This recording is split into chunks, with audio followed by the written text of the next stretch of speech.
আমার যখন 15 কি 16 হবে, 15 সেই সময় আমি আসি কাজ করি। ওপার বাংলার বর্ষিয়ান অভিনেত্রী বাসন্তী চ্যাটার্জি মারা গেছেন। মৃত্যুকালে তার বয়স হয়েছিল 88 বছর। দীর্ঘদিন ধরে নানা শারীরিক সমস্যায় ভুগছিলেন তিনি।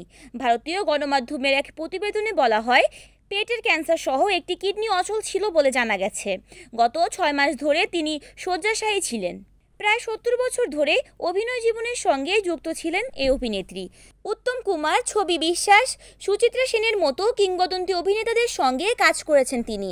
মূলত থিয়েটার দিয়ে তার অভিনয় জীবন শুরু হয়েছিল। পরে তিনি সিনেমা এবং ধারাবাহিকে অভিনয় করে নিজের অবস্থান পোক্ত করেন। সম্প্রতি তিনি গীতা এলএলবি ধারাবাহিকে অভিনয় করেছিলেন। এই সিরিয়ালে তার সহ অভিনেতা ভাস্বর চট্টোপাধ্যায় এই সময় অনলাইনকে বলেন, তিনি শেষ দিকে খুব কষ্ট পাচ্ছিলেন। তার চলে যাওয়ায় আমরা সকলেই মনে করছি তিনি মুক্তি পেয়েছেন।